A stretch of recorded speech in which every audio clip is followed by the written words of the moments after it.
And now I'm going to show you how the M8 works. It is such an amazing machine.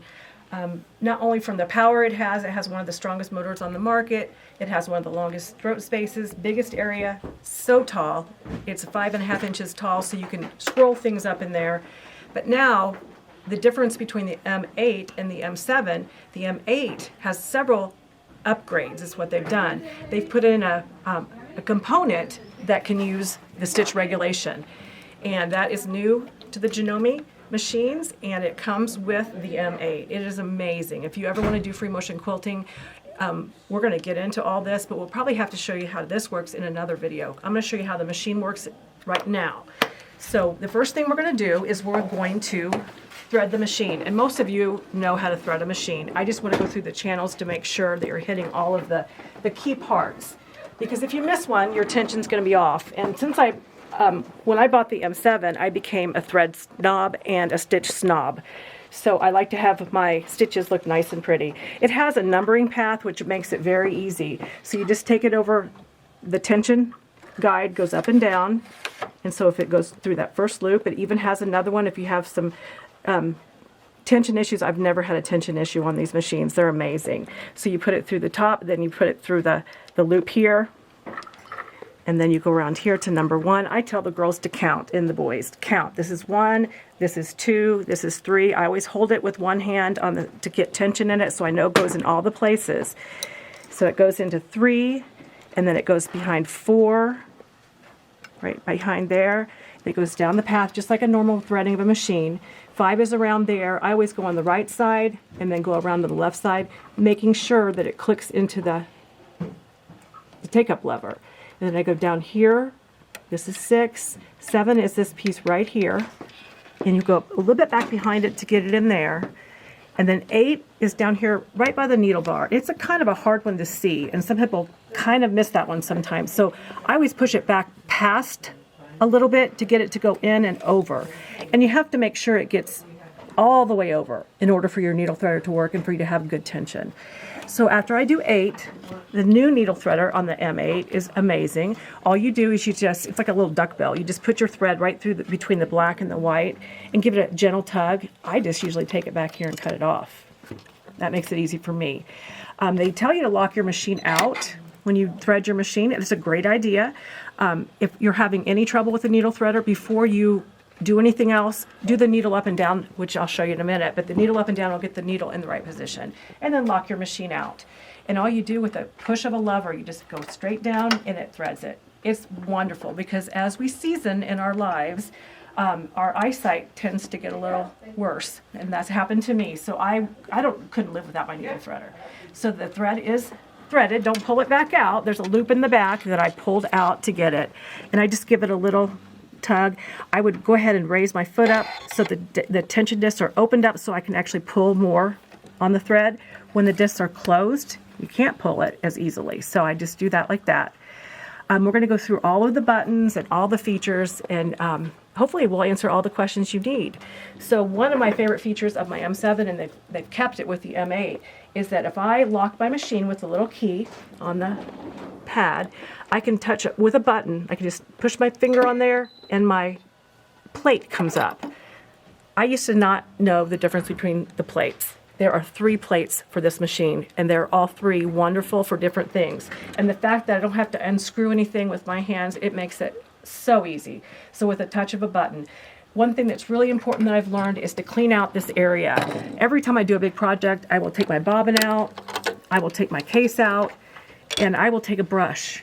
And I never blow air down into it. I always take my brush and I swipe it around, and I get any lint. It just grabs it kind of like a Swiffer. And sometimes I'll have little hairs and some lint has gotten down in here. I try to clean it out as best I can. I never take this little white piece that's down in the middle. That's called the wick, and I can put my finger on it and it'll be a little bit shiny. I know that's the oil reserve. And if it's dry, there's a time when if it doesn't make a little tiny shiny mark, you can put 1 drop of oil there. That's the only place you ever have to oil it, and it's because it's the high-powered machine. I've rarely had to do that with my M7, and it's the same power, and I love it. So then you put your bobbin case back. This one has a yellow Dot.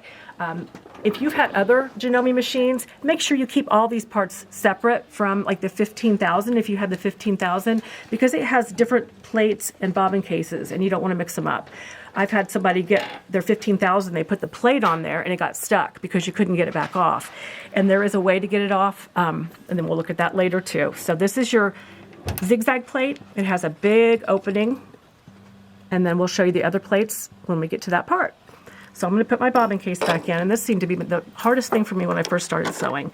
Put my bobbin case in, you put down and in, and then the two arrows need to match, and then when you get it in, it'll wiggle just a little bit, and it rests above, by that bumper is what they call it. And then I put my plate back on. All I have to do with the M8 is just put the little tabs in first, and then it drops. It has a strong magnet there. It just drops right in.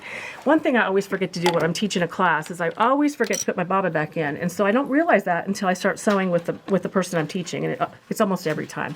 So you put your bobbin in, it goes off to the left, counterclockwise, looks like a P. This is the bulb of the P, and this is the stem. If you have it in backwards, you're going to have some trouble with your stitches, and you'll know. On the cover right here, it actually shows the direction. And I've put it in backwards, and you just do it sometimes. So just, if you're having trouble with your stitches, your machine's probably not broken, it's probably not threaded right, or you have your bobbin in backwards, or you need a new needle. There's several times that you could do something simple like that. So you drop your bobbin in, and all you have to do is remember this little silver piece here. It's going to go under that, and then you have numbers, 1, 2. After it's under there, you got to make sure it's under. You go 1, 2, and swipe it off and cut it, and you're done. And you saw how I put my finger on the bobbin to hold it steady so it didn't keep turning while I was doing that. It just makes it a little easier. And then you put your cover back on. Make sure you keep your cover somewhere you can find it, because people have lost these too. They're not very expensive, but you need it. So there's the cover. I'm going to put it back on, and it clips right in. Now we're going to go up through the machine and show you some different parts. I showed you the needle threader. It's easy peasy. I'm going to show you how to wind the bobbin. I can actually do that without taking the thread out from my regular sewing part. You can wind the bobbin. It has a separate motor, which is amazing, because then I can have two spools back here, and I can do it at the same time. So your bobbin, without having to unthread. Your bobbin, and one cool thing too is the thread stand back here is wonderful. You can set your threads here. I even have a comb that I would use like on a long arm. I also have the spool cap out on it. I personally never ever put that on, but I put that on so you know that you could put that on. They also have nets that you can put around if you're having some, if your thread happens to be kind of crinkly or comes off kind of weird, you can always put the net around. If the net is too long, you can always fold it down on itself. So the nets are in there to have as well. And since Peter's right here, I'm going to go ahead and show you these two other plates. This one, if you look at it, has 3 holes. It's the single hole plate. You can see right there, 1, 2, 3. It has 3 positions. Your machine actually reads the plate. So when you take that other plate off, you put this one on, it blocks out all the stitches you can't do to prevent you from breaking needles. I use this one for certain things. One of them is free motion quilting. You use this plate for that. I also have a hack that I can show you too to get a perfect 1/8 of an inch. So I use that for this also.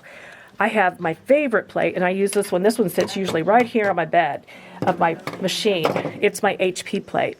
It has 1 hole and 1 hole only, and it's on the left side, and that's where it picks up the thread in the bobbin case area. And it has a couple feet that it can use without breaking needles. It has 2 of my very favorite feet, and really I use this HP foot for so many things. I don't need the extra feed dogs very often at all on this machine because of the high power it has. The feed dogs themselves pull like crazy, and then I don't really need the walking foot as much as I thought I would. But they have 2 different feet. The HP 2 foot, which has the feed dogs on it, and then the regular HP foot. This foot has become my best friend. It has changed my 1/4 inch life. I get a perfect 1/4 inch using this. I don't have a guide that I push into. I just think it's wonderful, and I'll show you that later as well. So now we're going to do our bobbin, like I promised. You take your bobbin, and it goes right here. Then I'm going to just thread it with this thread, since this thread is right here. And what I do is I'm going to use, they have a path All the numbers, it makes it so easy. I put it through the tension guide up here, and you go right from there to this tension disc right here. And I always make sure it's tight in there. When I first started, my bobbins were real squishy, and I thought it was the machine, and it was me. I wasn't putting it tight in my tension disc, and you can hear the click of it. If you, on your own machine, you may not be able to hear that. And then I bring it over here. Some people, everybody does it a little bit differently. There's a hole, and you can take it and put it up through the hole. I don't do that, but you can if it helps you wind your bobbin. I'm having trouble putting it back on. What I do is I go around clockwise a couple of times, because if I go clockwise, it's going to wind the other direction and it's going to catch. One thing you need to remember is this piece right here, watch that it doesn't go down below this piece right here. I've done that, and I'm saying I'm never going to do it again, and I've done it again. It winds your thread underneath that, makes a huge mess, and the first time I did it, I took I think a little knife to try to get all those threads out. This piece does come off. It's really hard to get off, and I have broken one doing that, so I don't recommend it. So I really watch your thread so it doesn't go under there. I hold this up, and I press my lever over, and then I press the button. And it's not going to do anything because I didn't unlock my machine. If your machine's locked, that's another cool thing. This machine is so intuitive, it keeps you from doing the wrong things or doing the right things. So I'm going to unlock it. I'm going to hold my thread, and I'm going to put my speed control as high as it'll go. That's what they recommend, so I'm going to do it. And then I push the bobbin winding, and it is going to wind this bobbin, but it didn't do it the right way because, you know what? User error. I'm going to put it through that hole because I showed you. And I'm going to have to show you that, we're human. When I'm in front of the camera, or if I'm teaching, or someone's watching me, sometimes I get nervous and I don't get the right thing done. So I'm going to put it through that hole to make it so it's going to work for you guys, so you can see how it really does work. It is great when you do it the right way. So I'm going to do it this way. I'm going to put the thread through there. I'm going to turn it over, and then, there, let it go, and it'll go. And it's going to wind the bobbin. Go up and down. When it winds the bobbin, this piece can be adjusted. There's a screw right there. If it's winding too much, or it's not shutting off before or after you want it to. But I've never adjusted mine. I've never needed to. And it'll stop automatically as soon as the bobbin's done. So I'm going to go ahead and stop it now so we can go on to something else. There are several cutters on the machine. You have a place right here that you can cut your thread if you need to. This piece right here has 3 cutters. So you can cut along those as well. They have 1, 2, and 3. And then, of course, you have the one on the side. So all those pieces help make things easy. One great feature that I love about the M8 is it has this hand wheel right here. It's called the thumb wheel. And they tell you not to penetrate the fabric with it, but if you are sewing and you're not using a foot pedal and you are using your hands, it's right here, instead of having to reach all the way over here to use your hand wheel if you need to put the needle down. So it is a great feature. That's a new feature that I've come to love. Another new feature they have is called the hovering feature. Whenever I push a button on my screen, if it turns yellow, that means it's on. So I've pushed the hovering, and what that does is it releases a little bit of the pressure, so that if I had something thick, you can always set that for whatever you want, but it automatically just does that a little bit if it's a little bit pushing down too tight with the foot. So right now I'm going to turn that off, and I don't know if you noticed that or not, but when I hit that, it grayed out. It only lets you do certain stitches. It'll do that throughout the whole thing. If I put a plate on, or if I pick a certain function, it may gray out other things to prevent you from breaking needles and using the right and the wrong things. So these buttons are very similar to the other buttons. If you've had any of the other Janomes, we have a start-stop button. We have I didn't even bring it, but we have a huge foot pedal with a scissor cut that you can use with this machine. I went cold turkey when I bought my second machine, and I've not gone back. I don't ever use a foot pedal. I don't even have confidence using it anymore because it's all muscle memory. I know right where the buttons are. I can set it, I can sew, and sew slowly. Without that foot pedal. But if you use the foot pedal, just know that the start-stop button will not work. It's either or. So that's the start-stop button. One cool feature that I found out I love is if I start sewing, I can just push the start button. If I'm going really fast, I can push it and hold it. It'll slow it down, and then I can release it, and it'll stop. I like that because sometimes when you're just learning how to use the start-stop button, you might panic a little bit. I would definitely recommend starting off slower. You can also do one stitch, which I found out is wonderful. Sometimes you just need that one extra stitch. And with a foot pedal, it's harder to get. And I didn't realize that you could just tap it twice really fast. It'll do one stitch. I love that feature as well. This is the reverse button. I never, ever, ever use that. Some people will, and some people might find a reason and like it better. That is a way that some people are used to locking their stitch. I use the locking stitch. I call it the bullseye. It's my locking stitch. Right now it has a little red light showing through, and that just means that it's available. If I hit it, it's going to blink. That means it's engaged. I can't shut it back off. It's not going to shut back off for me. It's going to put a knot. It's going to go up and down 4 or 5 times and knot my thread so that it won't unravel. If I wanted to not have that happen, I will have to turn the machine off and turn it back on. So it's going to lock it. When it does, it just goes up and down the same place and locks my stitch. Why would you want that? So it doesn't unravel. I did a rag quilt once, and I didn't lock my stitch at the beginning and the end, and it just came all apart. So it's a great feature as well. That way I don't have to go back and forth with my fabric. This is my needle up and down button. I love it because you can just touch it and do it. It's also, I'll show you the auto pivot, which is really cool too, but I'll show you these first. You could cut your thread, and with this machine, it automatically cuts your thread, it raises the foot, and one of my favorite features, it lowers the feed dogs. I love that. Then you don't have resistance when you have your fabric. You can just pull it out, there's no feed dogs, and they will come up when you start sewing again. Amazing feature, and the M8 has kept that feature, and I love it. I know you guys are looking at this book thinking, what a mess. Well, the manual, I think, is your best friend. I know that it's a foreign language when you read it from front to back and you don't know your machine very well, but if you've had your lesson, and surely you'll have a lesson from the place where you bought your machine, I tab my manual on things that I want to remember, things that I may want to do, or things that are new to me, and then I can just flip it back open to that page. Like the function keys, I wanted to make sure for some reason I could just tell you them all. They've added a couple, and I didn't want to miss one, so I had tabbed that. The manual itself is just amazing. In the front, it has page numbers where everything is. You also have a QR code on the machine, and it has, you can get the free app from your app store, and it's called AccuAssist, and it helps you. It goes from, and I didn't bring my phone with me, I should have. I have it on my phone, and I can just put it up to it. It takes you into a manual on your phone, and it's a big help. Like if I'm stuck somewhere and I just need a few extra things I'm not sure about, you can take your phone, put it right up to the screen. It'll read the QR code. If you have the app, it'll put you right on the page of whatever you're working on. I love that.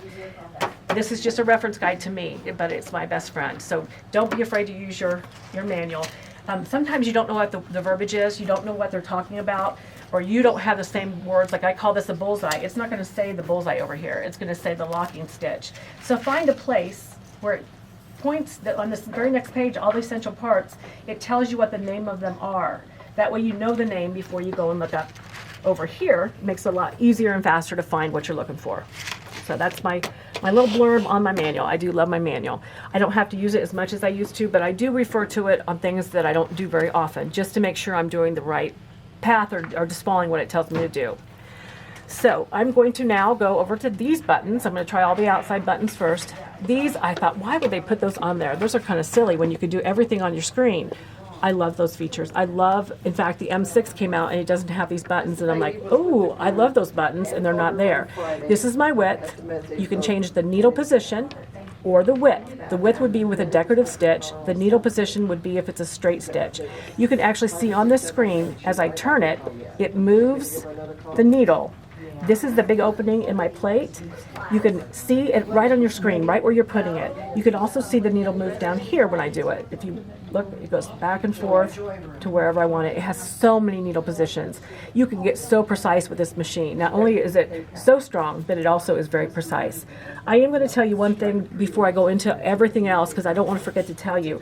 Needles mean everything. I had my machine, I was going through 2 thicknesses of leather. I had Peltex, which is that really stiff things for making bags, and I had Soft and Stable, 2 pieces, and then 2 pieces of cotton. That's a lot of fabric. And I thought, well, my machine, I can do it on my machine.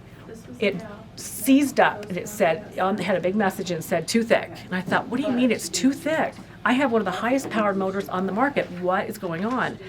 So I did a little research, and I thought, you know what? I'm going to use a high-speed needle, one that is made for Janome's, and I put it in there and went through like butter.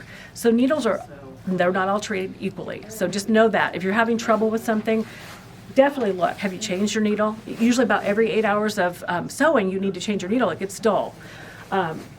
You can kind of hear a different sound in it. It makes a different sound, you can tell.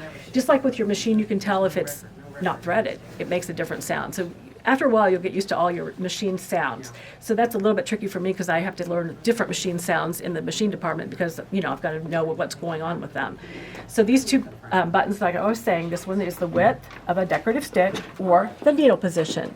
This one is the length of your stitch. And as you change it, if you look on your screen, not only is it telling you what the number is that you're changing it to, but it also shows you the stitch.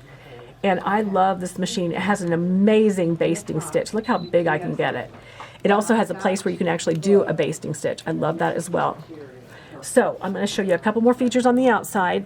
I know you know where the on-off switch is. You have a place that has over here the stylus. I love that as well. But when I take this amazing extension table, which I have to say is amazing, I loved mine until I finally got it into a cabinet. This was another huge feature I loved. It has a drawer, so you can put your plates right in the drawer. Because I do change my plates a lot. Back when I had my first machine, I didn't think I ever needed to change a plate. But as soon as I got the plates and realized what they were for, it made such a difference. I can put my bobbins, my scissors, whatever I'm working with, I can just stick it right in that drawer. When I take this off, I'm going to have Peter just look down here. There's a couple different pieces. This one right here, this looks like a huge screw. That one is for distorted stitches.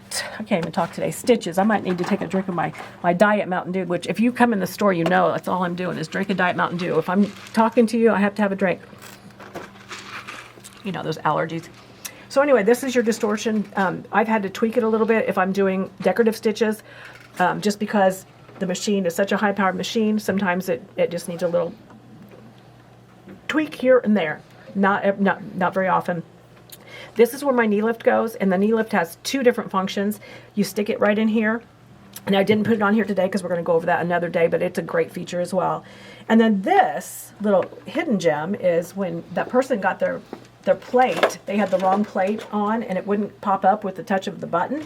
We had to go in here and manually lift it up. So there is a way, if you get it stuck, to get it back open, because at first we didn't think there was going to be a way. We were a little bit nervous, but we got her. Okay, so now I think I got through all those things on the outside that you need to know about. I'm going to go through the screen, and I'm going to go through like I do with the class, and then we're also going to go through the feet to make sure you know what they're all for. So these are all things that you can find in your manual, and I don't want to bore you with too much, talking too much, so I'm going to let you guys, I just want you to know that you know how to find things. You can just go to that place in the manual and go right there and find out exactly what they want you to do. This screen was overwhelming to me when I first got it. I thought, oh my gosh, how am I going to navigate that screen? But once you break it down into different parts, it makes it really easy. We have a home button. I always start over here. The home button is right here. If I push the home button, it turns back to this screen. It moved everything back to where I had it. Even when I had my length, and see when I have changed something, it turns bright blue. I love that too, because it's not at factory settings. It's not back to where it was when I started. But when I hit that home button, it puts everything back to the way it was. I love that feature as well. So that's what your home button, it'll just bring you back to the screen. Then you have the file. In the file, you can save things to your machine or to a thumb drive. I don't put a lot on my machine, but with your machine comes a disc, a CD, that you can create your own stitches. I played around with that, and I put my signature. It's like a dot to dot, and then it's a whole nother video. But it's you can create your own stitches. You can do animals, whatever you can do with dot to dot. And I created my cursive name, and then I saved it on my machine. And there's a place where it'll save and say created stitches.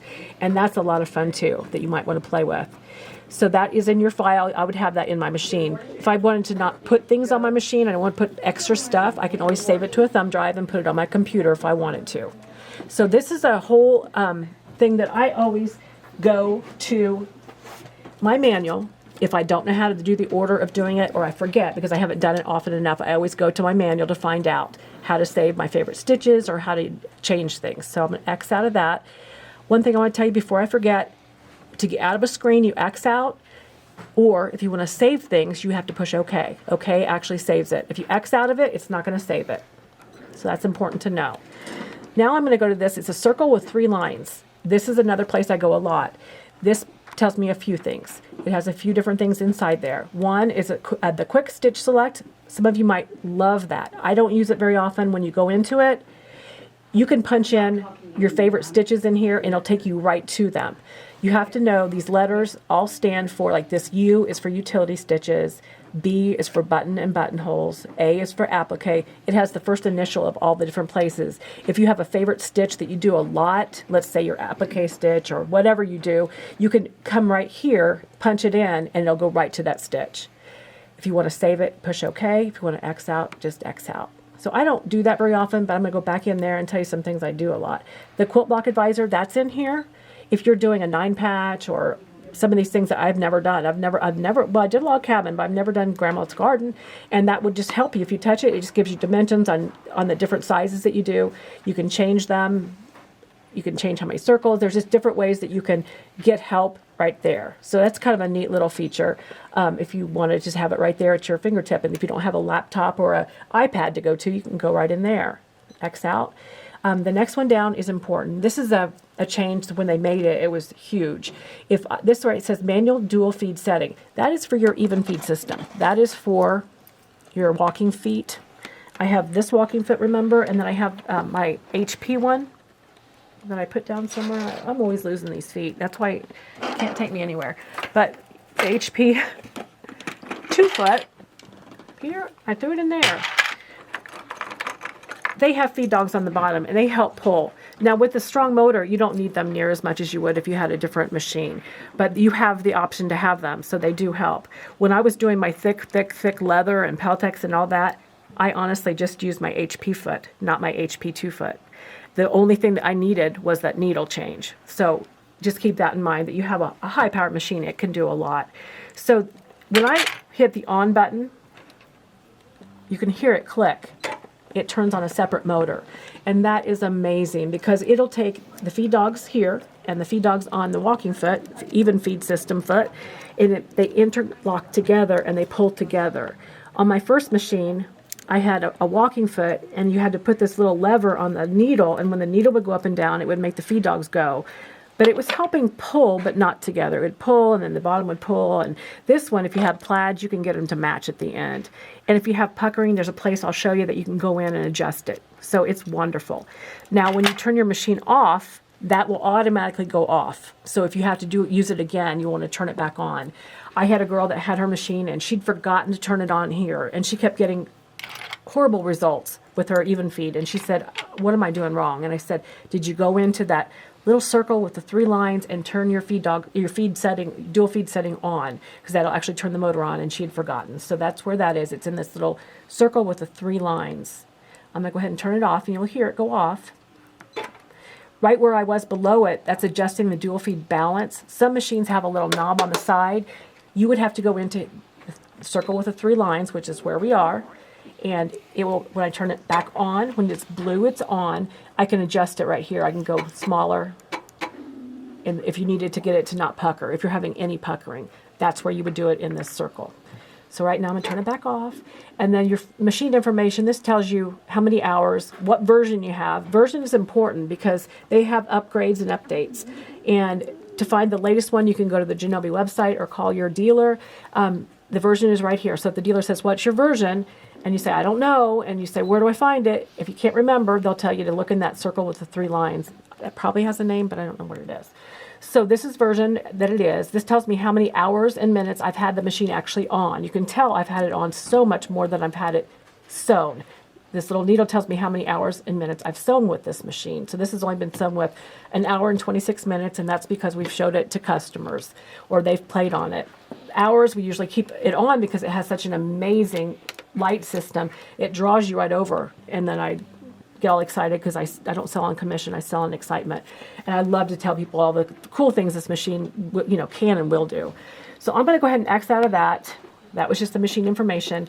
That's all that's in this little circle with 3 lines. I'm going to push OK. If I push OK, it's going to save it as off. If I want it to save it on, I'd have to have it on, and it'll be blue, and push OK.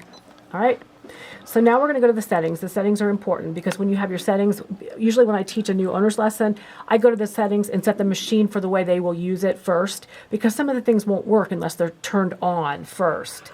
So I go to my settings, and I have 3 folders in the settings. If you want to save anything in a certain folder, you can go through that whole folder, change things, and then push OK, and then go back into another folder. I do that quite often just because it makes the most sense. So if you guys don't like this buzzer sound, the buzzer is the little beep you hear when you touch your screen. I like to be able to hear it because if I hear it, I know that I hit that place on my machine. If I hear it go beep, beep, beep, that means it does like a real fast beep. That means I've hit the wrong thing and it's telling me it's not going to work. So I do like to have it on. If you don't like the sound, I wouldn't turn it all the way off, but that's a personal thing. But I'd have it on so I can hear it. After a while, you get used to it. Your screen brightness, people ask me, why would you ever turn it different? If you have direct sunlight coming in, that's one reason. We've had to do it here in the shop because the machine was more in the sun and it had a glare on it, so we could adjust the brightness. Sometimes if you have your eyes dilated but you still want to sew, could be reasons. Your inch in millimeters, if you live somewhere where you use millimeters the most, you would want the blue on the millimeter. If you use inches, which is what I use here in the United States, you remember when they told us that they were going to change to all metric, and we had to learn all that? And I'm now 60 years old and they haven't changed it yet, so I go ahead and put it back at inches because that's what I still use. This is your bobbin winding speed. They say to keep it at the fastest, and I'm not sure why you'd ever turn it down, but you can investigate. Maybe there's a YouTube out there on why you'd ever change your bobbin winding speed down. They have an adjustable one. I don't know the answer to that. But in this folder that we're in, this is page 1 of 6. So I'm going to scroll to page 2. This is page 2 in the same folder. It has the ability to turn your lights out. Why would anyone turn their lights out when they're sewing? I like it as bright as I can be. They also have a place to dim them here too. They're not quite as bright. I've not found that for any reason. I still use all the light. My phone is the same way. My daughter's like, Mom, how do you see that with that bright light? And I'm like, you know what? You'll know someday, honey. So I am on page 2 of 6. I'm going to scroll down to page 3 of 6. This is your date and time setting and your clock. These are kind of a together kind of thing. I like having that on, and if I have my clock set, it'll tell me right at the top what time it is. Because I don't have a watch. Oh yeah, I have a watch and a phone, but I still like to have it right there in front of me. So in order to do that, people have it doesn't work. Well, there in the back, Peter, there is a little tab all the way around back here. There's a little tab that you have to pull out. There's a place for the battery. And it's way back here. And there's a little door for the battery. And it has a little, I don't know if you can see it back there, there's a little piece of plastic. And that's keeping it from... I see it. And I'm going to leave mine in, so because someone's going to buy this machine from us at some point, and they're going to want to have a fresh battery. So I'm going to leave that in, and when they're ready, they'll take out that little piece, and then they can set their time for their clock. Okay? So, and then... you keep the clock display on or off. I don't know why you'd turn it off if it was bothering you, but you might. And then this is something that might bother you that you might just decide you want off. It says clean the bobbin holder message displayed every 10 hours. It'll come on and say, have you checked your bobbin area? Is it dirty? It kind of tells you right there. It comes on the screen, won't let you sew. I don't need that because I'm a fanatic about cleaning that out because it's so easy. Now, if I had to unscrew it every time, I might have that message, but I don't. I just touch my button on the front of my screen. It opens it up. I take it out, put it back in, clean it out, and it works perfect. So I turn mine off. So I'm going to turn it off just to show you. This is page 3 of 6. I'm not going to push OK yet until I get to the end on page 6 of 6. So go to the next page. Touchscreen calibration. That is if what you touch on the screen works for you. We have a stove right now that if you touch where you're supposed to touch to make it go up and down as far as the temperature, it doesn't work. It needs recalibrated. This is where you would do it. You should never have to do it at first. Your machine should be spot on when you get it. I've not ever had to have anyone do that before, as long as I've worked here. This next feature, or actually it's a setting, needle plate lifter time setting, it's set at 4 seconds. What that means is how long this plate is going to stay up before it closes automatically. It has an automatic shut. You can get it to set higher if you're not as fast, if your hands don't work as fast as others. It doesn't really matter because if it goes down, you can push the button, it goes back up, you have time, it's not a problem. But if you want to set it, you can adjust it. So that's another feature. On page 5 of 6, standby timer. That is when your machine's going to go dark and your screensaver is going to come on if you have it turned on. If not, it'll just be the screensaver that it'll just be off. But I like the screensaver because there's a CD that comes with your machine, and I think you can create your own screensaver. And on mine, I have my kids' pictures and my family pictures on it. So when my machine goes on standby with my standby timer, it goes dark and my kids come up, and it makes me happy. So I love that about this machine. You can set it to go dark. 10 is pretty fast for me because if I have my machine, I also have a little mat over here to iron my seams, and I have a little mat over here to cut things. I might turn over here and do this, and then all of a sudden look back, my machine's dark. I like to have it on while I'm doing those things too because it provides so much light. So I might set mine a little bit longer time, but you can do whatever you want. It's your machine, and I'm sure you're gonna like it if you don't have one, and if you have it, you love it already. And I always have my screensaver turned on. Import and delete, this is where you would import and delete your screensaver. And there is a whole page on how to do that. And I used that when I got my machine at first so that I could work through exactly how to save my screensaver and put it into my machine. So that is something you want to look into, or I might be able to touch on another video. This one is really cool, this feature, auto off time setting. This is after 7 hours, your whole machine is going to shut itself off, like a curling iron or an iron that you have that shuts it all the way off, including the knob, the button over here. That way, if you forget to turn it off, it'll shut off on its own. Just make sure that you know what your, whatever you're working on, you have it either in your head, or another feature that you have on this machine, the resume mode, which we'll get to in the next folder, will be there for you. So we'll go to page 6 of 6. This is the background color. I have mine yellow because yellow is my favorite color, but you can turn whatever color you like, you can set your background color to. So mine's yellow, so I'm going to pretend like this is my machine, even though it's not. Format, that means you wipe clean whatever's in there that you've saved. So if you want to format your machine, you would hit this Format Machine button right here. It would wipe out anything you've saved in there, any favorite stitches or anything created that you put in there. Thumb drive as well. If you want to take a thumb drive and wipe out all the information and get it ready to be, it sets a folder in there that's called the EMB folder in the thumb drive for you to store things into. So it's great to format your thumb drive. The next button, reset to all defaults. If I want it back to the factory settings, I'm getting ready to sell this machine and I want them to have the full experience, I would say yes. Or if you just want to start from fresh and start all over. So that's where you would reset it. So we're on page 6 of 6, and don't forget to push OK. Otherwise, you're going to have to go back through and do them all again, anything you've saved. I'm going to push OK. And then I'm going to grab a drink because you guys don't want to listen to my scruffly voice. Okay. Am I in the video? Yep. Okay, I'm so sorry. All right, so now we're out of that first folder, but we have to go back into the settings to do the next folder. So we're going to go back in. We're going to scoot over to the next folder. By the way, when you set something, it won't let you sew. I try to all the time. I try to, like when I'm showing these machines, I'll go into the settings and then I'm like in C, and then I realize, oh, it won't go. It makes that triple beep, beep, beep. All right, this one is so funny. This setting right here, thread cut after auto lock. It set it off. I want to keep it off. And the reason for that is if I have it on all the time, anytime I hit my thread lock, it's going to cut the thread immediately after. Well, what if I put a knot at the beginning of my seam? It's going to cut the thread and I have to start all over again. So I wouldn't personally set it on here all the time because I would forget it's on and then I would hit the button, it would do its thing and cut the thread, and then I got to start all over. So there's other places you can set that. Needle stop position, most people I've talked to set it like the needle to stop down. That way their stuff doesn't move when they stop the machine. Tension, I tell people don't ever change the tension here. There is no reason to change the tension in your settings because when you change it in your settings, you change it for the whole machine for all time until you go back and change it again in your settings. There's a place on the screen that I'm going to get to later that you can say you can change the tension for a particular thing you're working on. For instance, if you have 40 or 50 weight thread, it is automatic tension. You don't have to worry about it. But if you get thicker or thinner threads, you can play around with the tension to get the perfect stitch. I think it was 20 weight, which is really thick, and I wanted to see what it would do. And I did have to change the tension for that, and I had never done that, but it worked really well. I changed the tension, and it was fine, but I had to change it because the auto tension's not for that weight of thread. Not hard to do, but just something that you might want to think about.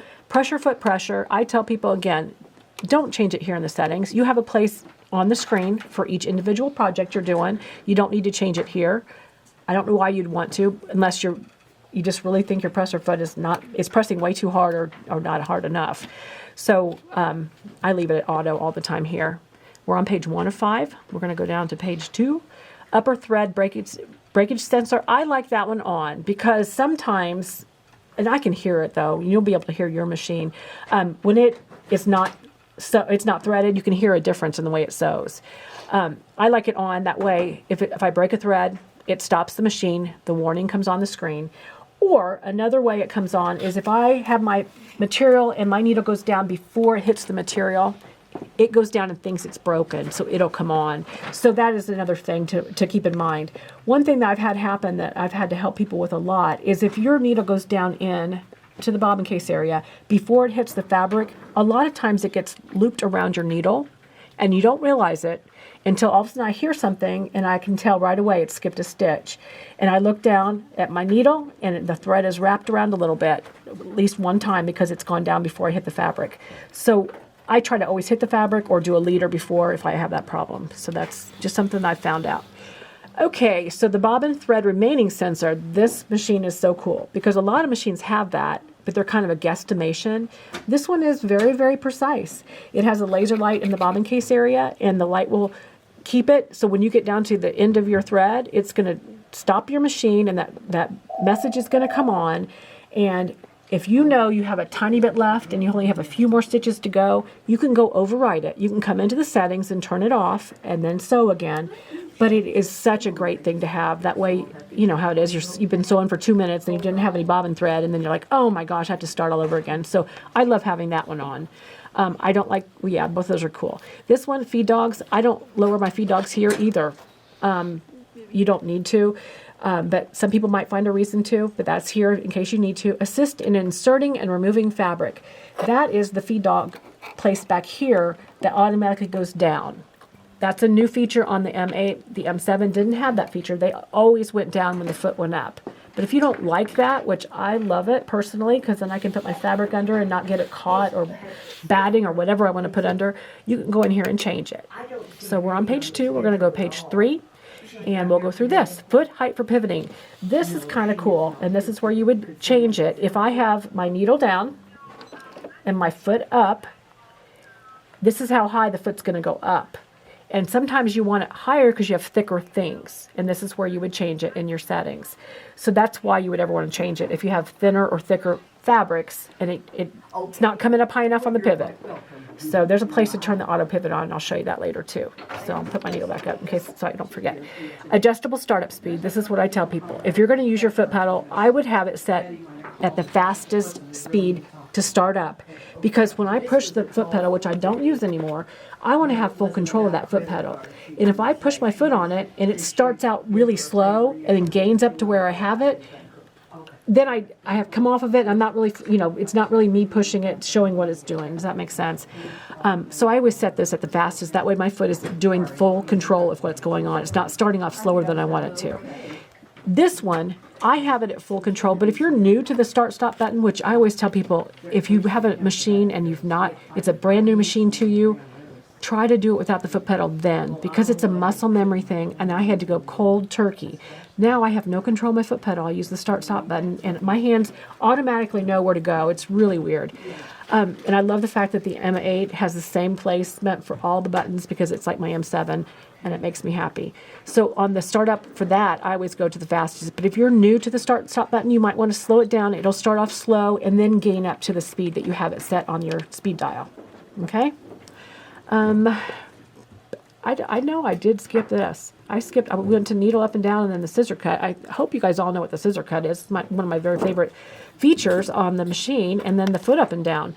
I don't use it as much as I used to, but sometimes I'll push my foot up and down and then I can adjust it a little bit with this lever back here, because sometimes it's not exactly where I want it. So I'll put it down first and then adjust it so I can get right on the edge of stuff.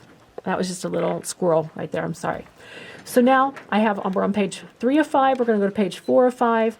This is variable zigzag sensitivity. What in the world is that? Well, that knee lift that I told you about that you put in here and stick out, it is for variable zigzag. Some people love to thread paint, and I have played around with it because it is really cool. But with the knee lift, you just move it over and it moves your zigzag stitch in and out, and it's like a thread painting thing.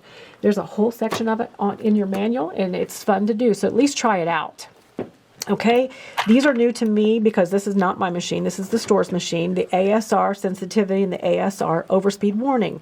They are really helpful though, because when you're using the stitch regulator, and it is this thing back here, and they plug in back here, and we're going to show you how to do that in a different video, because that's a lot of stuff to do in one day. It is amazing, and you might want to change the sensitivity of how your automatic, it's not automatic, it's called accurate stitch regulator, how sensitive it is to the fabric. So this is where you would change it. The overspeed warning sound, I like that, because if you're out stitching your stitch regulator, it's going to give you a warning. That means you're going too fast for it to read. And sometimes I do that on the corners. So that's just a place where you want to, I like that one on. Just so you know, we have a video on the accurate stitch regulation on the new 9480 that just came out. It has the capability of having that automatic stitch regulator, and Jessica, who works here, did a whole video on that. So if you can't wait for my video to come out, go to our website, go to our YouTube page, and check out that video, and it tells you all about the accurate stitch regulator. So, but in your settings, that's where you can change that. Confirm or to delete a pattern combination. Some people like it, some people don't. It's just going to give you a warning if you have a pattern that you want saved or that you just want it deleted. So it's nice to have on, but if it drives you crazy, turn it off. Page 5 of 5, favorite stitch adjustment. In order for you to save your favorite stitch, you have to have this on. They've come out now with it automatically set in the factory with on. I used to have to go in and put it on when I did my classes on the machines because you couldn't see it if it wasn't on in the settings. So they put it on, that makes it great. Resume mode is off. I don't know why anyone would want that off. I love the resume mode. I always turn it on. Remember, if it's blue, it's on. And the reason I turn it on is if I shut my machine off, or after however many hours I have it set to shut off by itself, when it comes back on, it goes back to the home screen, back to the same thing, you know, it wipes out what I was working on. If I have it set like I'm doing an appliqué, and I had the blanket stitch set in a certain way, it'll say, do you want to resume? I can push OK, and then it goes right back to where I was the day before. So I always turn that on. Now I'm going to push OK, and it's going to save everything. Now the last folder over, I don't do anything with because it's just language. I want to keep mine on English. But if you are from another place in the country, we have people that watch us all over the world, and they come here to the store to see us. It's really kind of cool. They may want it set at a different language, but I only know English. I just dabbled in French, but I really only want English, so that's why mine's set that way. And again, if you want to change it, you'd push OK. Hey, Peter, look what I found. What is it? This is the knee lift. This is the knee lift I was telling you. I just couldn't find it before. But this is the knee lift, and they used to use them to drive the sewing machines. That's what made it go.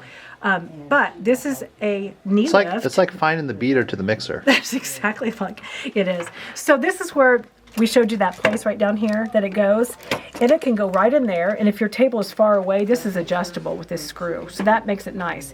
But this has two purposes. If you want it to, if you hit it with your knee, it'll lift your foot up and down, so it's a presser foot lifter, upper knee lifter.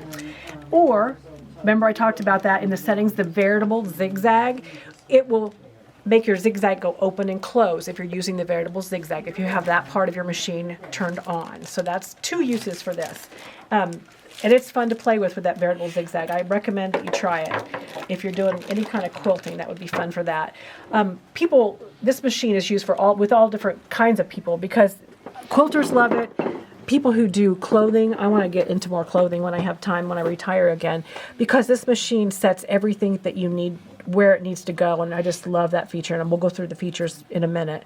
And then bag makers love this because it has got the strongest motor. It's got this huge space for making bags.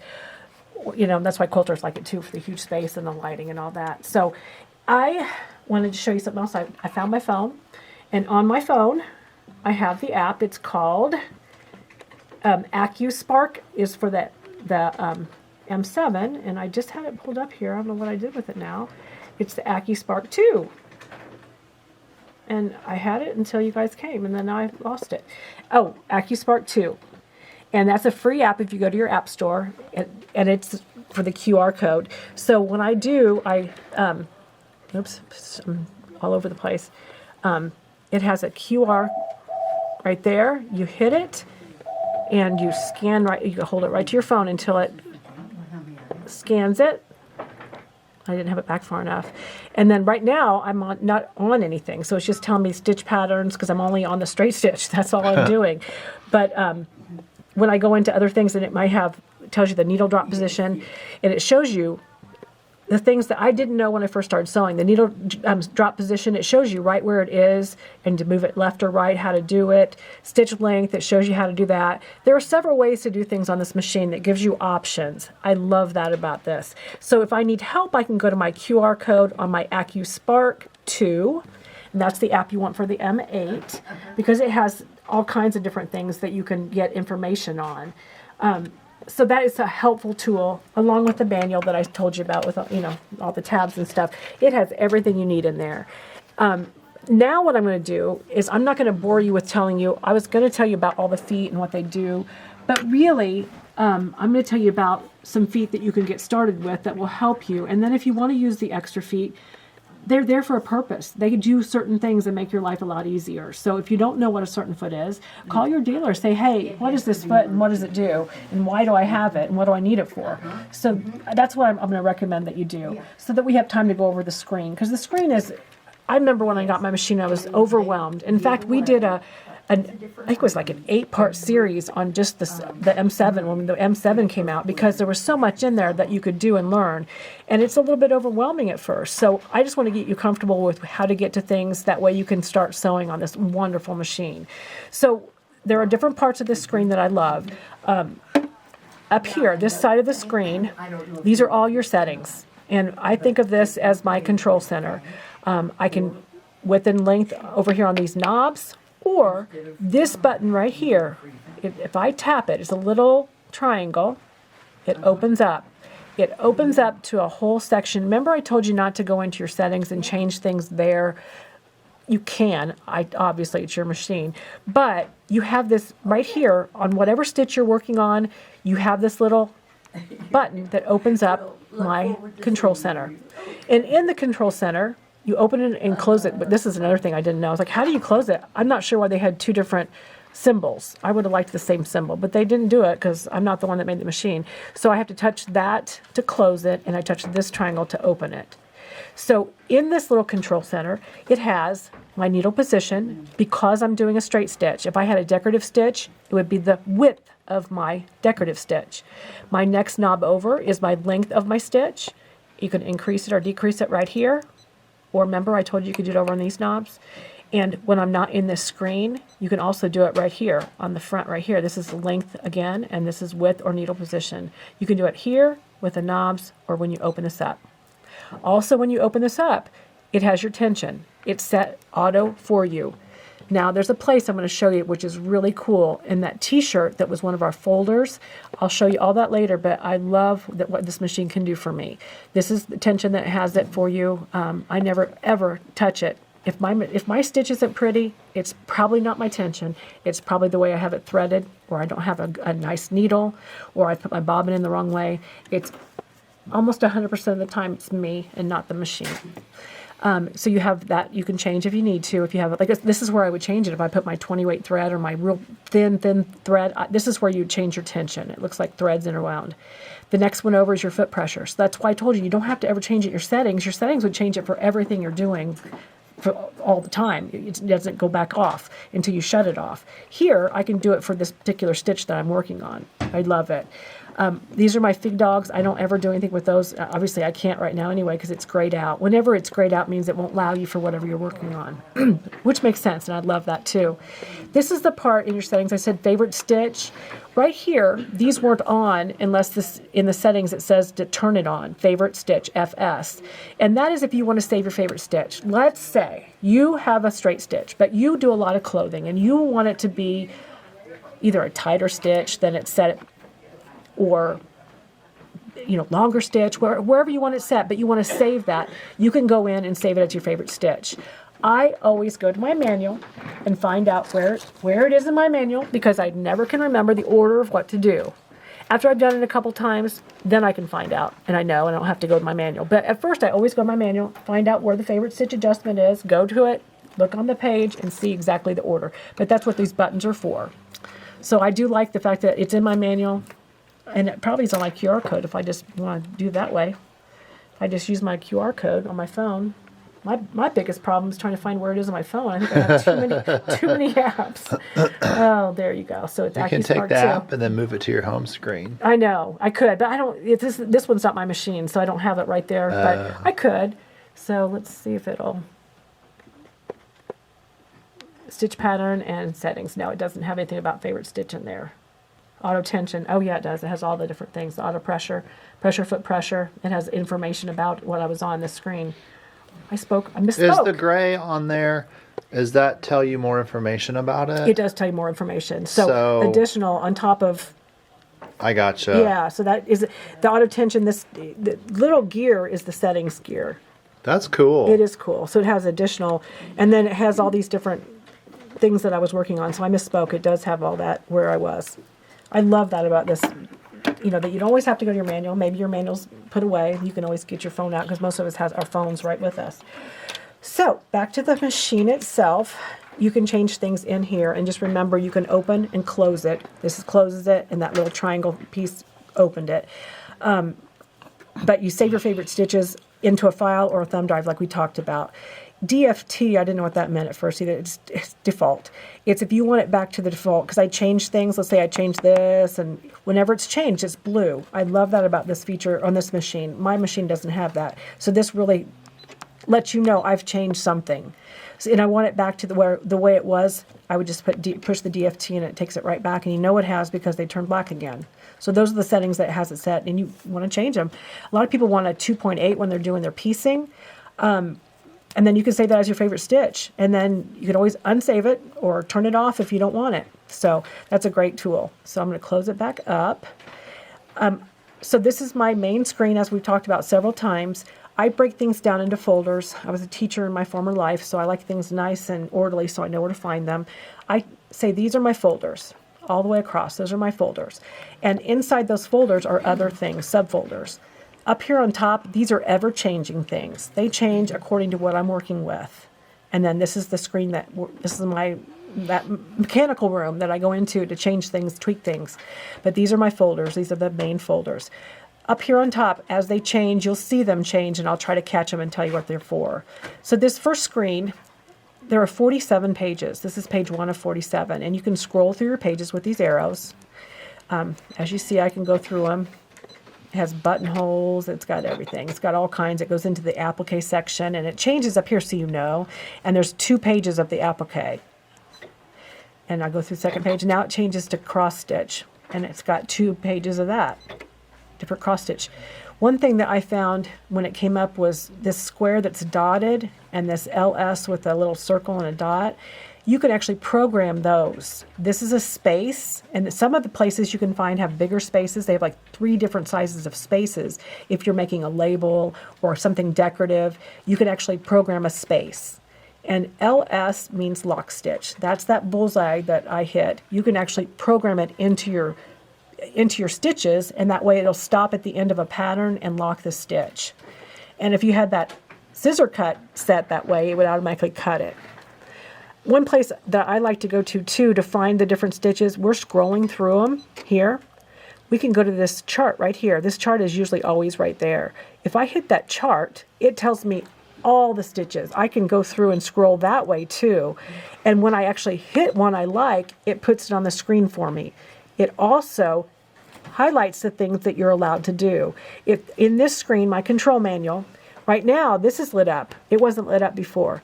It is a mirror image. You have 2 of them. The one that's on the bottom is not lit up because that particular stitch it doesn't work with that. But it does work with this mirror image. I don't know what you would do with it. It almost looks identical, but it's not. And then I also can open up my control center and change things in there. Remember, you close it up here, open it up here. Up here are those ever-changing buttons, and those you can change. Right now, if you look at the first one, this is your auto pivot. If it's on, it's yellow. And if I have the auto pivot on and I'm sewing this stitch, and I'm sewing away, it's going to sew that stitch for me. When I push the stop button, it's going to put my needle down, it's going to raise my foot up. And remember, there's a place, if you're in your settings, that if your foot doesn't go up as high as you want, you can go into your settings and change it to go higher or not as high. So that's for pivoting, and then I can start sewing again. So that's if that is lit up, that's auto pivot. I'm going to turn it back off. You turn on yellow, it's on, and it's going to stop and put the needle down and put the foot up or off. I do it a lot with machine applique. The next one that is lit up that I can use is this one. This is the one that where if you want to hold a pattern. Right now it's at heart, heart, heart. It means it's going to repeat, repeat, repeat. It's the same, same, same. If I hit it, what's highlighted is my heart, spade, diamond. That's going to hold your pattern. Heart is different than a spade, is different than a diamond. So I can touch anything and it's going to change it and hold it. At this point I can put my space in there. I can hit anything I want. I can go into the alphabet folder if I wanted. I'm going to just do that real quick. I'm going to go in the alphabet folder just because I want to show you. I can just add a bunch of stuff in there too. Isn't that cool? And then I'm going to go back and I'm going to show you different things. There's a bunch of stuff that lit up then. So I'm going to try to go through those. With your alphabet, if you're in the folder for alphabets, which is what we're in right now, it puts the letters. It has large and small. Right now we're using the large letters. If I hit the S, it's going to be blue, and they're going to be smaller. Can you tell how much tinier they are? They're a little bit smaller. But I really like large, so I'm going to do them large. So you have that option. You also have the option to trash things. That's what that little trash can is for. Wherever the blue cursor is, it's going to trash it. How do I know what's really there? Because remember I had all those decorative stitches up here at the beginning? There's a little magnifying glass right here. If I touch it, it opens up everything I've typed. It puts it in as long of a pattern as it can. Remember, your sewing machine only sews straight. So at the end of the pattern, it begins the next one. So they'd all be in a straight line. Someone asked me that, does it sew different lines? No, but it just shows you where the placement is. What if you misspelled something? I like to know all I typed in there that I'd forgotten. So let's say I didn't want that Q there, that first Q. I'm going to X out and I'm going to try to find that Q. You have some scrolling arrows right here. So I'm going to scroll through until I find that Q, and my cursor will light that up and turn it blue. And it wasn't that one. That was the last Q. It was the first one. There it is. I don't want that anymore. It is the cursor's under it, and it's actually blue. I can trash it. I just throw it away, and it's gone. So I've done that.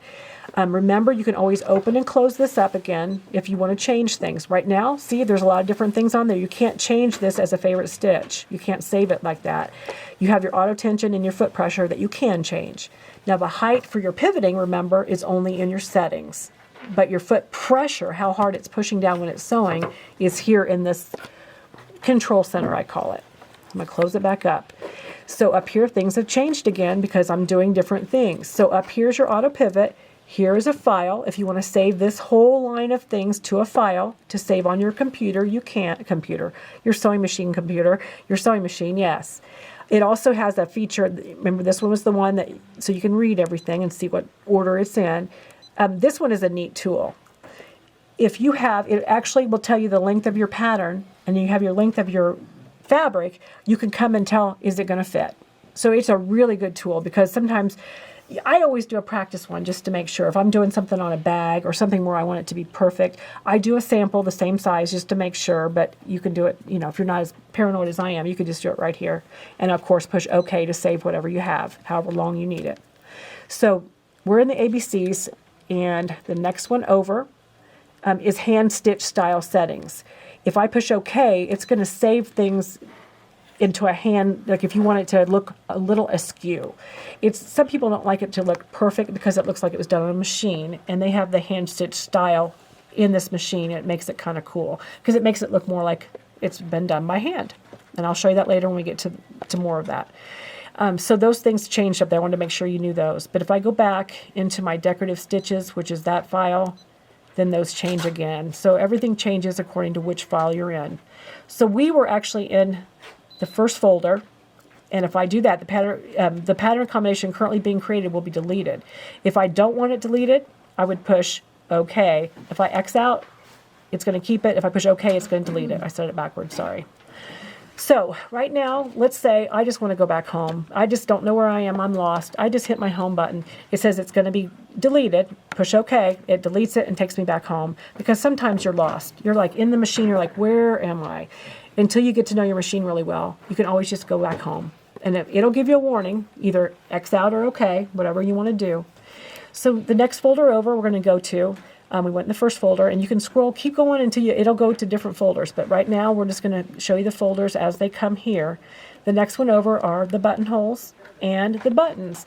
I sew buttons on the machine now. It's so easy and so fast. I can't see it fast enough to be able to thread a regular needle and sew a button on. It takes me way longer than just to put it here and sew it. They actually have the button sewing thread. If you haven't used it, look in your manual, do what it says. It is so fun and so easy. But that's fun to do. I sew buttonholes only. I don't do clothing yet, but I do them on bags. And the buttonhole feature on this machine, as a lot of the Janome machines, absolutely fantastic. So that is in there, and you have pages, and you keep scrolling through till you get to the ones you like.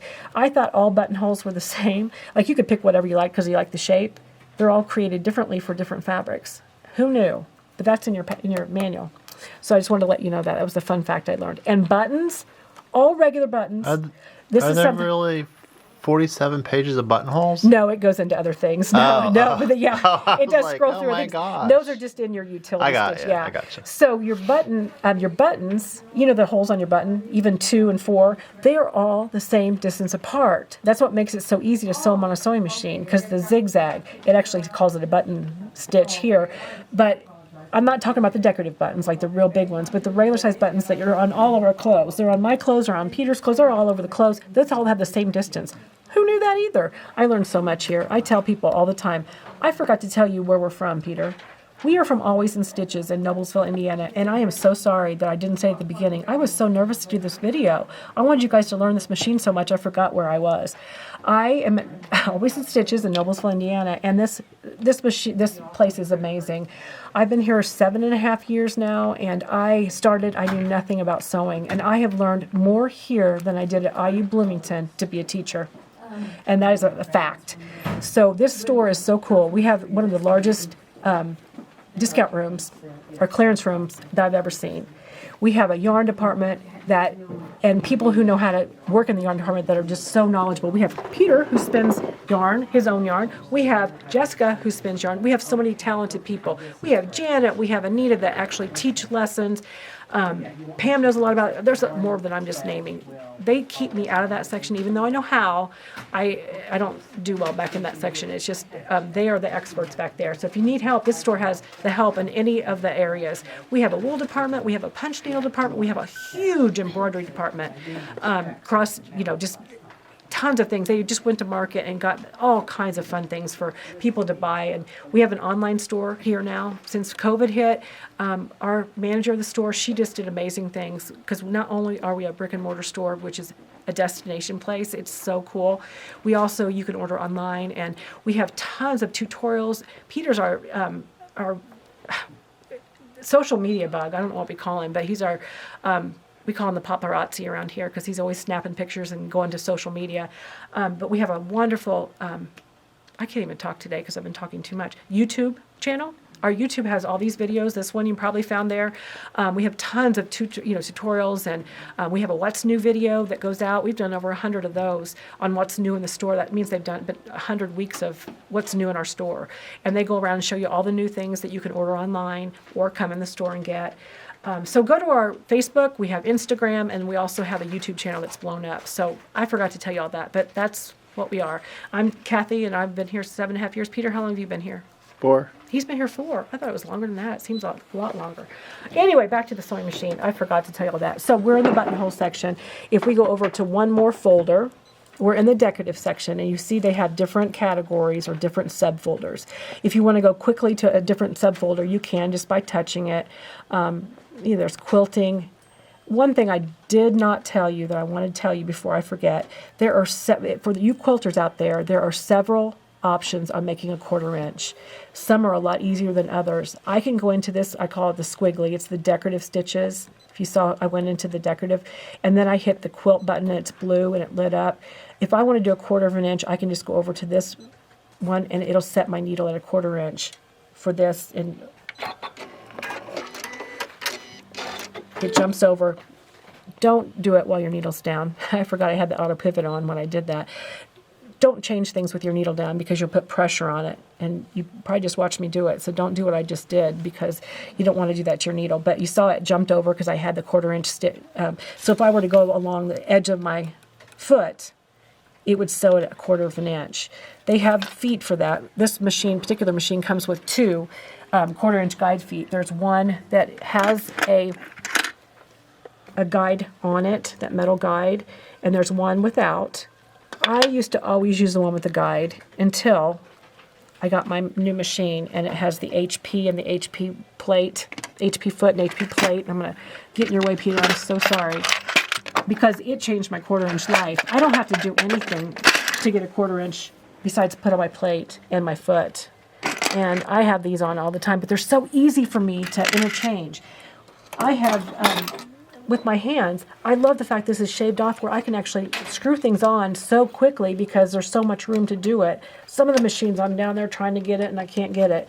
I also love the fact that my plate comes on and off because when I put this plate on, it jumps my needle over to here, and with this foot on the edge of my fabric, it's a perfect 1/4 inch. Some people say it's a scant. Some people say, what's a scant 1/4 inch? A scant 1/4 inch is really just like a stitch over from a 1/4 inch. As long as you do them all the same, I think it's going to be fine. But it changed I'm a stitch snob. I'm not kidding now. If my stitches aren't perfect when I start, I just find out why before I go any further. So that's one way for a 1/4 inch foot, or 1/4 inch seam, not a foot. The other way is to have the regular zigzag plate on and then go into the decorative stitches and then go into the quilting section. So that's a lot harder for me because I have to remember all those sections because then I have to push more buttons. And then I go to the 1/4 inch and it'll move it for the bigger feet. Okay? So those are just options on how to get to the 1/4 inch. So in this squiggly, when I hit it, you can go in and out of it. If you saw how I did, I X out of it and I can go back in it. These are subfolders. You can go through them. There's tons of really fun stitches in there. Some people don't like decorative stitches, but play around with them. You might enjoy liking them. Is that people talk like that? Here's one tip I'm going to give you. I don't ever go into the appliqué to do my appliqué. This is the one that's in my decorative stitch folder. I go to the one that's in my t-shirt, and I'll tell you why when we get to the t-shirt. And it's changed my appliqué life completely. And I'll tell you why when we get there. So remember, these are always changing. If I come to one that I haven't told you, I'll try to tell you. Right now, you can't use your twin needle. This is a twin needle one. It's grayed out, and you can't use it. So that's how I know if I'm doing a 1/4 inch, it won't let me do the twin needle. Okay? These are my feed dogs that you can turn on and off, but it doesn't turn them on, and it doesn't allow the even feed system foot to pull as easily, or it doesn't have as much power than if I turn them on in the little circle with the lines. So it's just a little bit different. This is the new feature on the M8. This popped up. This is the hovering. What it does, it releases a little bit of pressure on your foot if it's pushing down a little bit too hard. Remember, you can change it in here, the pressure foot here. But the hovering they've added to the front of the screen so you can just touch it and it actually raises it just a little bit off your fabric. It's just a little tweak in what you're doing just to help you out.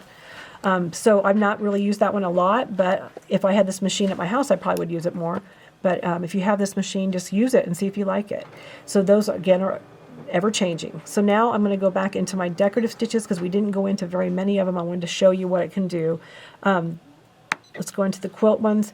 If things light up, you can do them. There aren't any different things up here, so I'm not going to really go into detail. I'll go back and find one that things look a little different. Let's go to the decorative ones and see. Remember, if you want to hold a pattern, you have to put this one on because there are 3 different things. It's going to hold your pattern. On this particular one that I'm on, if you see these are lit, both of them are lit up now. I can do horizontal and vertical mirror images.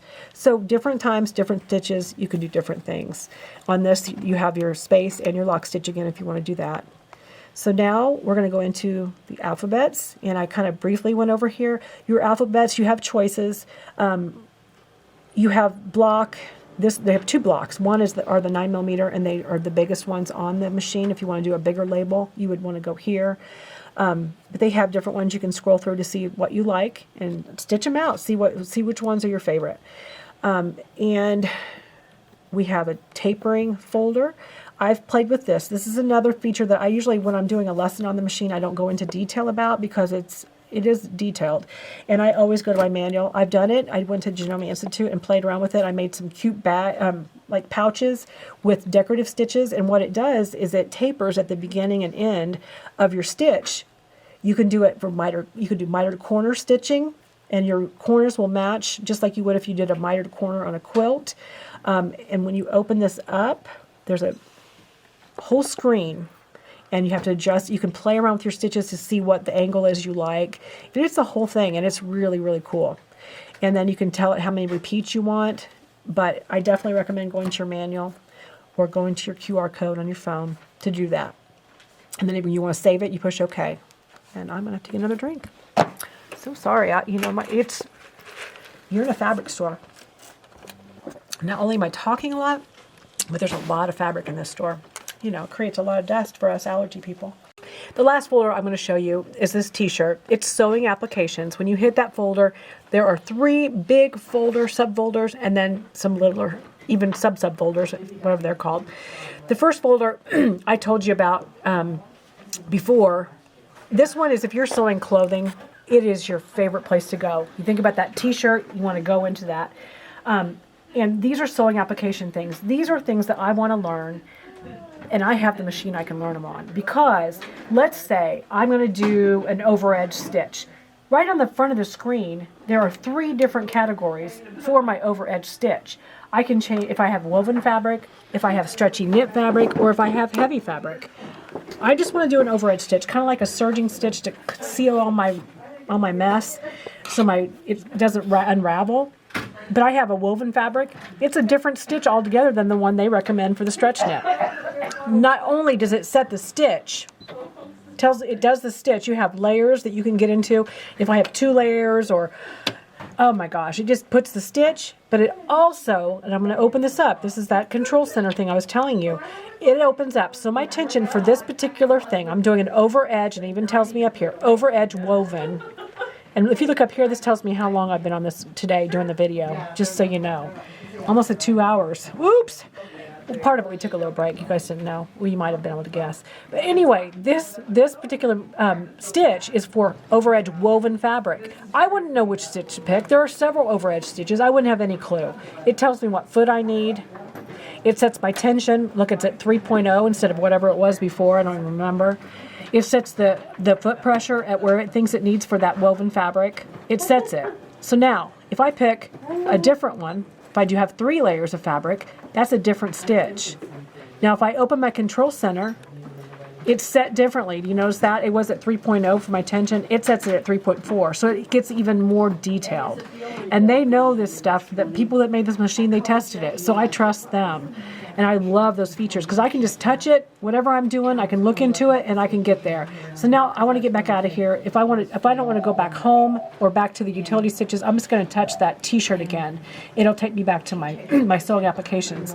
So the same thing with any of these things. You can go into them. If I have stretchy knits, I hit that, it puts a whole different stitch on there. Still an overedge stitch, but I would never have known to use that stitch. And it just tells you again the foot. You can open it up. It has the settings different. It's at 3.8 for the stretchy knit. Who knew? So just know that needles are not created equally either. If I'm doing a stretchy knit, I want a ballpoint needle. So there's different things that you need to learn, but I don't have to worry about those stitches because they're on the machine. I love that feature. So I'm going to go back into my t-shirt. You'll get used to your screen and you'll get more familiar with it. I was petrified at first, just thinking, oh my gosh, am I going to learn it all? You will, and it's not hard if you just break it down. So these are all my sewing application things. Blind hem, oh my gosh, it makes the best blind hem. If I hit the blind hem button, if I'm doing stretchy fabric, I'm on dress pants, I would pick that because it sets a different stitch in different settings. If I have woven fabric, I would hit woven. So it just fine-tunes everything. So I'm going to go back in my t-shirt because I just wanted to show you that. Now, there are 3 main categories. My next one over, Well, first of all, there are 3 pages in this first one. I didn't even tell you. I'm going to go through to page 2 because I forgot. On this one, you have different things that you can use that you might find elsewhere. You have your buttonholes and your buttons. They're in here. If it was me and I was sewing buttons on or buttonholes, I would come into the t-shirt applications to do all of this because it gets more detailed. You have more accuracy on what you're doing. It even has a basting stitch. This basting stitch is like none other. Look how big that is. It just gets there right away for you. Basting is, on some machines, it's not really a good basting stitch because it's too close together. But this has got an amazing basting stitch. I just had to show you that. Zippers, you can put zippers in so fast. If you go to the lap zipper, like I'm doing a pouch, I'm going to hit it, and it has the different buttons. If I had my zipper foot on, if you look at the zipper foot, I'm not going to show you all these feet, but I want to show you some of them because they're really cool. This foot is your zipper foot. It has a place for your needle on this side and a place for it on that side. And if you look, I have these buttons. If I go on the left side, it moves my needle over, and it goes right where it is, and you go zip, and then, well, I had to push OK because I need to make sure I have my foot on, and I don't. But it warned me, so it'd be my fault if I broke a needle, not the machine's, because it warned me. And if I go to the right side, it jumps the needle over to this other side for me, and you can just zip it on, and it makes putting on a zipper easy peasy. Easy peasy. I didn't want to show you how to do it. I just wanted to show you how it worked. So I'm going to go back to my t-shirt because we have so much more to go and not a lot of time. So we have to go through a lot of this stuff so you guys will know where to go when you start using your machine a lot.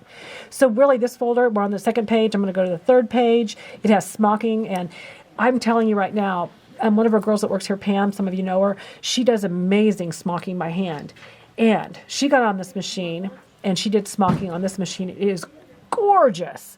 I've not played with it because I've not had a reason to, but she did a beautiful smocking sample. It was gorgeous. So it does a great job on those things. So those are 3 pages that were in there. So go back to the 1st page. Now I'm going to go to the 2nd folder because this is the one I really like.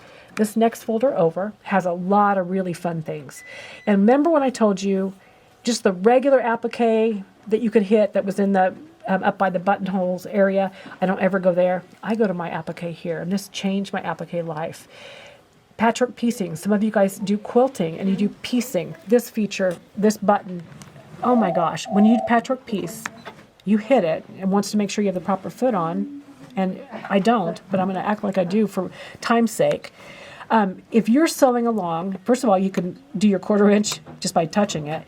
And if I start sewing and I have a little piece, I'll try to show you this, even though I'm pretending. Let's pretend that I have a little piece, like about a little square, and I'm sewing along. I can sew along. When I push stop, it's going to stop at the end. Pretend like I'm at the end of my piece, just for quickness sake. I can say, is your next one going to be the same size? And all my squares are the same size. I'm just chain piecing. I can say, okay. It has memorized how long I did on my first one, and when I hit start on my next one, I just feed it in, and it'll stop. Now, I'm going to restart for the same size. I just have to start. It'll do the same thing over and over and over again if I push start. If I don't want to, I can X out. But if my pieces are all the same and I want to chain piece, one really cool thing, if you ever do a jelly roll race, this feature would be ideal for, because you would put your first piece in. Is the next one the same size? Yes, because you have your strips if you've ever done a jelly roll race, and you might win with this machine. So just wanted to show you that. So you have different ones that you can use. You can do the lock-o-matic or the locking stitch. If you hit those, it will, this one, the lock-o-matic, you can kind of see on it, it goes forward, backward, forward before it starts sewing. This one will set a knot, they actually make a knot just like your bullseye or your lock stitch does. So there are 3 different ways. You can hit the button, you can do a lock stitch this way, or you can do the automatic lock if you want to, instead of just doing the stitching. When I'm doing chain piecing though, I don't necessarily want to lock it every time. So that's entirely up to you. So we'll go back into the next one. Free motion quilting. This is where you'd want to do your free motion quilting. In this is like the quilting part of the t-shirt. And you come in here and you'd hit your free motion quilting. Please make sure the proper foot is attached. I know I don't have it on, and I'm not going to change it right now just because I just want to tell you. Right now, if I'm doing regular free motion quilting, my stitches are going to be all uneven. But what this machine can do for you is it has that wonderful new accurate stitch regulator that you can attach to the back of your machine. Like I told you, we're going to do that in another video, and all your stitches will be equal and even. But right now, it's not attached, and it tells you what foot to use. It's the darning foot right there, the PDH foot. That's the foot. It shows it on there for you. Now, if I had the stitch regulator hooked up, it would show the stitches and what to use for the stitch regulator. And we're going to do that at another time. And like I said, you can go to our 9480 video, and it talks all about that. Jessica does an amazing, thorough job of that. And I will do on this machine at another time. So I'm going to go back into my t-shirt. So that's where I would do my free motion quilting. You can do ruler work. It'll ask me, do I have the right foot on? No, I don't. It has a separate foot. And it has a separate foot because it has to be tall enough so your rulers don't jump over it. So that's why it's alerting you. And if you look up there, it tells you what foot it needs right there. And if I open up, it tells me the things I can change in my control center. So it tells you you need the straight stitch plate. It leaves out all the guesswork. I love the fact that it's so intuitive. It has helped me in my sewing life because I didn't sew before I started here, and there's a lot to learn, a lot. And so you just want to make sure you're doing the best thing for the project that you're doing. So I'm going to close it back up. Remember, if you open and close it enough, you'll remember where that button is. That was the hardest thing to remember. Where's that control center? So anyway, that's for the ruler work. I'm going to go back into the t-shirt because we weren't done looking through all the things. There's veritable zigzag. Remember that veritable zigzag I told you about? Using your knee lift. This is where you would do it. It actually shows you all the stuff. It tells you what foot you need, and then you would put this in, and the different zigzags, if you moved it, they'd go bigger, open and closed. Okay? I'm going to go back again. This is my machine applique, changing of my life for my applique. Oh my gosh, I'm not kidding. So, I usually do applique with my F foot. And it's real easy to change, so I'm just going to change it real quick just to show you what I'm talking about. When I put the foot down, I usually engage it here, and then I take it and lift a little bit with that until it clicks. And you get the hang of your own machine. So let's say I'm doing machine applique, and I'm sewing on, let's just lift this up and do this. Let's say I'm going to sew on this little piece onto here. I'm going to take, and I'm going to put my presser foot down, and let's just pick that applique for just so we know. And I'm going to go until I get to the corner. Now I'm going to show you what I do. And you can go pretty fast on this. Now do you see that thread breaks? It acts like it, and the reason it did that is because it started off the fabric. And so that right then I need to check, is the thread wrapped around it? It's not, so I'm okay. So that's why I like that alert. Whoa, throw things at you. So anyway, that's why the alert was there. So now I can start sewing, and it should be okay. And I'm just going to go pretty fast so I can show you till I get to the end. This machine can go extremely fast. I follow that arrow right along the edge of that fabric and this is it's going to be messy, guys. I'm just telling you, I just wanted to show you what I mean. I can push the button and slow down if I want to. And when I get close to the end, one thing I didn't do is I'm going to turn my auto pivot on, because when I push that auto pivot on and I get to the end, watch. I'm going to stop and see where I am. I can turn my fabric, and if my red arrow is right at the edge, I know I'm there. And if not, I go back to where I was and start again. I might do one stitch and see. Still not quite there. So I can go back and forth. I'm going to do one more stitch. Almost there, you guys. I'm going to get there so I can show you this fun, cool thing. Okay, now I'm there. Now, I want the corner to be perfect. I have a corner button right here. I can hit that. It's going to start over that pattern, and I don't have those extra stitches. I don't have to worry about that anymore. I can hit that. It begins again at the beginning of the pattern, and it's perfect for my corners. And my corners just turn out, if I was doing my own work, I really would have practiced, and it would be a lot better than that. But I wanted to show you guys how cool that is. It just makes your corner look so pretty. So that's why I go into the t-shirt and then into the applique there, is because I can make such a pretty stitch. It makes it so much. One thing I wanted you guys to know, I'm not changing my plate in and out with the things that I should be, because I have my zigzag plate on. I can get to anywhere to show you things. Normally, when you put your plates on, like your straight stitch plate or your HP plate, they would be blocking out the things I couldn't get to. And I just wanted to make sure you knew. I'm only having this plate on right now so that I can show you easily how to navigate your machine. And you'll be able to do and play with that when you start playing with your machine. So the place that like I said, fine tunes everything, makes everything more precise, is in that. I'm going to X out so you know what I'm talking about, is that t-shirt. That t-shirt has more fine tuning options for my applique, for several things, for my free motion quilting. If I want to do the hand look quilting, it's right here inside that t-shirt, inside this.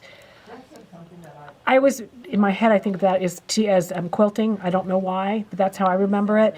This one has a needle with thread. That is my sewing one, where if I was doing clothing, that's how I remember it. And then there's another category that we'll get to in a minute. But you have all these different things you can just explore. Some of them, the feed dogs will stay down, like with free motion quilting. In free motion quilting, your stitch regulator, you can put it on and have accurate stitches with that. Or with your ruler work, you can do your stitch regulator. It's wonderful. So play around with it. Don't be afraid. You can't break the machine. It may jam up. It jams up on me when I do something I shouldn't be doing. And then I have to figure out why. And so just work through the troubleshooting that it's not usually the machine. It's usually me. So these are the different things in there. There's only one page of them inside my little heart with the leaves. This one had 3 pages. So you can tell how many pages because it tells you. That way you know you can scroll through. All right, so now I'm going to go to the last folder. And these are fun things. These are just things that play with them. You may never have a reason to play with them, but if you just do them. There's another applique, there's a ruffler, there's the Ultra Glide. It just step by step tells you how to do things that are harder to do on a regular machine. It just sets things where you need to go. It tells you what foot you need. It tells you the stitch you need for what you're doing. It makes it so easy. So go in here and play. I've done several of these things. I've done cording, I've done piping, I've done free motion couching. That's a fun one too. So just play around. Janome is really good about putting videos out on all this stuff. On their Janome site, they have every category you could ever want on YouTube. We have lots of YouTube on Always in Stitches YouTube channel. So go there as well. And there are step-by-step. Mine is a little sporadic because I'm a little sporadic. So some people, they teach a little differently. All people teach differently. To be honest with you, every person you can learn something from. It's just different than one another person. They can be teaching the same machine and you'll learn different things. So I encourage you to go watch some of those Janome videos on certain things that you want to do. Like I just watched one on the stitch regulator. I already know how to use it, but I wanted to see what they had to say about it. So go to YouTube. YouTube is your friend. Some people don't do well going to YouTube. They want the in-person teaching. That's fine too. Go to your dealer, say, hi, I need a lesson. Here at Always in Stitches, we'll teach a lesson on any machine, even if it's not the Janomes that we sell. We just need to make sure that we know that machine before we can teach you. But your Janome machines, if you bought it from us, you get a free lesson or a free couple lessons if you need it. If you didn't buy it from us, it's a $60 class and you just ask for help. Just ask for help. Don't be afraid to ask for help. That's what I'm trying to say. Everybody likes to be independent, but go seek out your help. I'm going to X out of this now. We are finished with the t-shirt application, and I don't know if we got through all of the features that came up here, so I'm just going to go through a couple more in case, just to make sure if anything changed. We went through those. If you go to the stitch chart, remember that's the one that you can go to any stitch on. It'll take you right to the stitch. Go to the stitch chart, go scroll through to whatever you like or want to do, hit it, it puts it on there for you. Tells me the foot I want to use. It sets everything where it thinks, but you can always adjust it. If you look at this decorative stitch that I randomly picked, if I change it, it'll either beep beep, beep, beep, tell me you can't do that, or now it's letting me make it more narrow. See, remember when I was doing needle position on the straight line, it moved the needle over? On this one, it's actually making my decorative stitch more narrow or fuller. Love that. And again, that blue means I changed something. So if I don't want to keep it at that, and I don't know where it was set, I have no idea, I can't remember, I wasn't paying attention, I could open up my control center and set it back to my default. Easy. If I can do it, you guys can do it, I'm telling you right now. So that makes it, if I can't hit the button, but you can use your finger too, you just don't want to use anything really sharp. I use my finger a lot, but I wanted to use the stylus that comes with the machine, so you guys knew that it came with the machine. So I wanted to see if there's any other buttons that come up there. So I did decorative, nothing different came up. Let's do, let's go out of that one and do the letters. Did we get, we got all those. We probably hit everything. You guys are probably about done, tired of hearing from me and Peter. Peter hasn't done much talking today. I don't know anything about this machine, and I'm definitely not going to interrupt your flow. Yeah, if I get in a zone. So anyway, I think we really are done with this session, and I'm really glad you guys came to Always in Stitches YouTube to watch our video, and check out our other videos. A lot of people are on there. A lot of her manager of the store, she's done videos. Hers are a lot they're calmer, and she really does a great job of teaching. So check out all the videos that we have. And it was good seeing you, and have a great day. Happy stitching.